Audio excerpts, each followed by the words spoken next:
So, another year, another season. And now after many years without posting anything on YouTube, I decided to start again.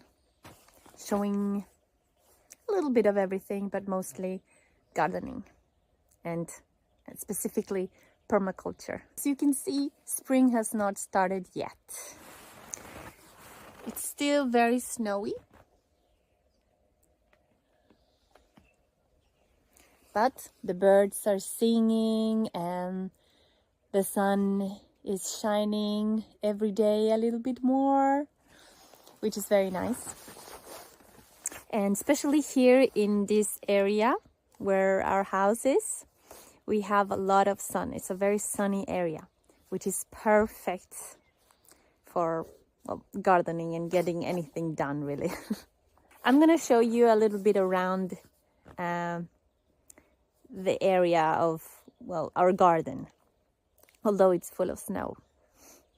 As you can see here, we have on the back side, the backyard, you could say, there is forest.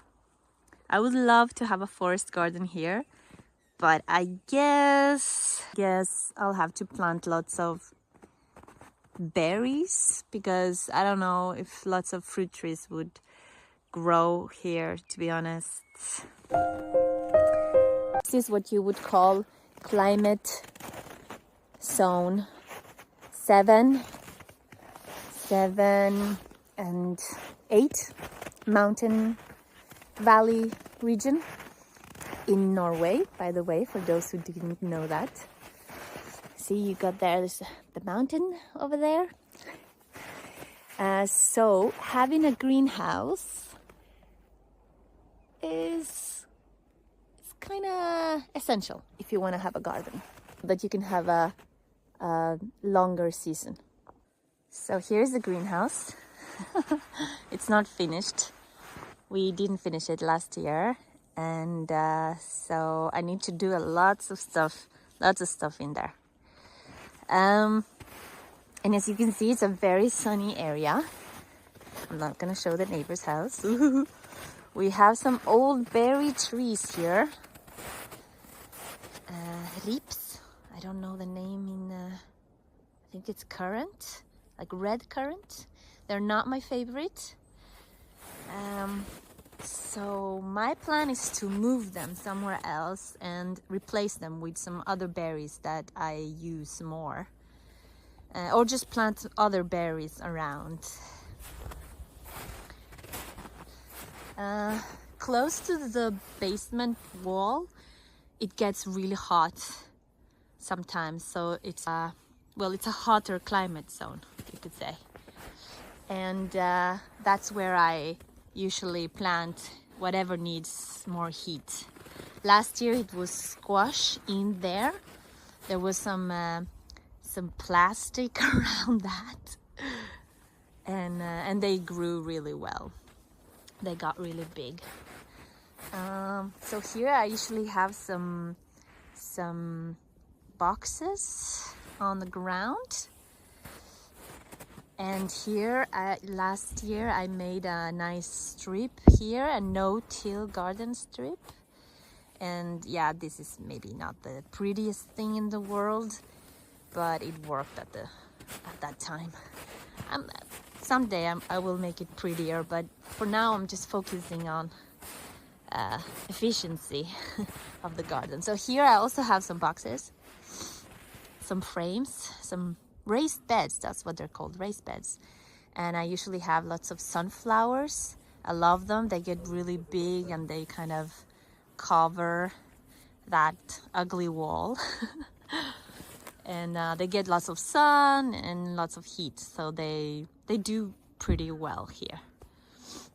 And now eventually I will fill this space with even more stuff, but for now, this is what it is. You can get a lot in this small space, actually. Here we also have a very big terrace, or a balcony, or whatever you want to call it. It's huge, and it gets really hot in the summer. And I guess, you know, I have place here to put pots and other plants. So February is coming to an end, and that means it's time to buy some seeds, to check the old seeds from last time and to start planning what I'm gonna plant, obviously. I think that this year I will focus a little bit more on the greenhouse, and you know, just to see if I can really make it with the tomatoes, because I never prioritized tomatoes before. I know that, you know, they require a little bit more of attention, and this is why I have never been able to get it quite right. Tomatoes, and I think I will plant some physalis there as well. Inca berries, they're called. I love them. And my son also loves them. And what else? Maybe some cucumbers? Yeah, also for cold climate, it's super important to know the flowering time of flowers, for example, or many other plants, because the season is so short that you may not have enough time, those plants may not have enough time to flower. Let's say sunflowers, right? And they have quite a long period of from growing to you know, flowering. So what I do is that I start planting them pretty early on. So end of February, beginning of March, even though the snow has melted, and I probably have to have them inside this little house for a while, for like 2 months inside, growing huge. You know, so it's gonna be like a jungle in here pretty soon. So the sunflowers, they grow pretty big, but the flowers don't come until much later. So that's why it's important to, you know, make them flower before it gets too cold, which would be September, October, perhaps. Then I have to start quite early on with the planting. Not everything, but like I said, sunflowers, tomatoes, maybe some perennial flowers as well, because they take a long time to grow, and strawberries. Those are the ones that I usually plant the earliest. I mean, I plant the seeds and I germinate them inside, and they stay inside for like 2 months until it's ready to plant outside, which here in Hemsedal might mean that will be after May, like maybe April even, if the snow has melted away.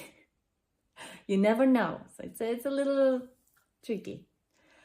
I have this thing that I first plant seeds right after the new moon, which, you know, to be honest, I don't know if it's any more efficient, really. I heard many years ago that this might be a good idea. I don't know if this has been scientifically proven to be more efficient. I have done it before, and it seems to be good. But for me, most importantly, I do it because it's a nice way to keep me organized. Like I can have a day or a specific time on the month where I can focus on planting. So I do that. It may sound silly, but yeah, it works for me. I'm gonna show you now. I have this homemade calendar that I write myself. I have to have calendar like this so that I, in front of my face all the time in the kitchen, as you can see, so that I remember things. It's a very efficient way for me to get organized, and I like it. It makes me calm, and gives me some structure in life.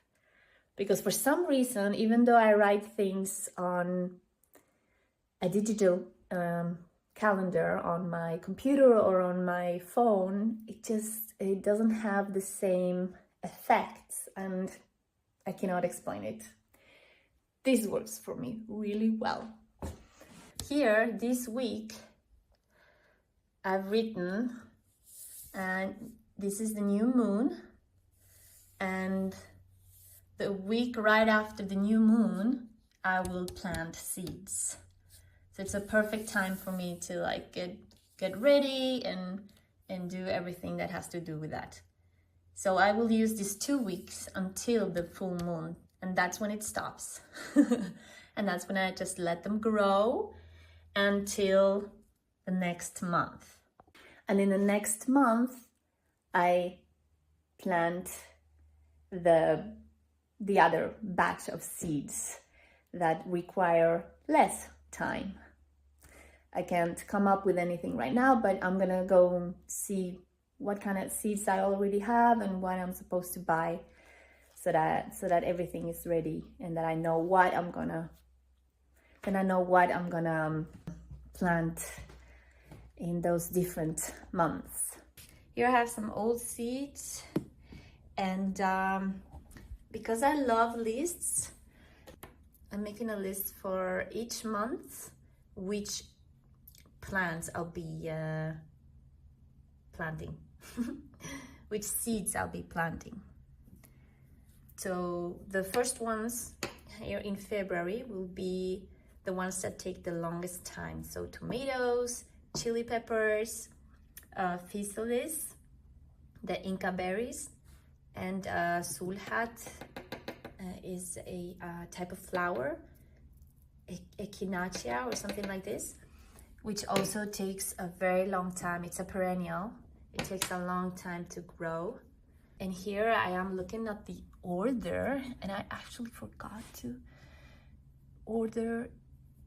I forgot to order the flowers. Oh, anyway, I have some lettuce there, chili pepper, cayenne. Oh, and stevia. This is a very interesting one. My mom has planted this one before in her greenhouse, and it worked really well. And I do love stevia, and yeah, it's good on tea, for example. Then some more sunflowers, because I love them. Some tomatoes, oh, and some basil, of course. So I'm not gonna buy too many seeds since I already have some from before. So I'm gonna try and use the old ones that I have here. I also have, actually, let's see. I also have in this box some seeds that I've taken myself from last year's harvest, and this is kind of an onion that I don't remember the name. And then I have some calendula flowers that grow really well here, so I'm gonna plant this. I plant them every year, and I'm gonna plant them again, so I love them. And they're really, no wait, is this calendula? Yeah, this is calendula. I also have these ones that also work really well. As long as it doesn't get too cold, they grow really nicely here as well. But they need a lot of sun and a warm place. Yeah, so I love planting these ones, and I think I have seeds from last year somewhere around here. I don't know. So yeah, I have some old stuff that I just wanna use. And here I have some spinach, some more lettuce because we eat a lot of salad in our home. It's just so tasty. And radishes. You know, I'm not a fan of radish, but they're just so easy to plant here, and you can plant them several times in the season. And my partner loves them. He eats them, so you know, it's a good thing to have. I don't know, just nice.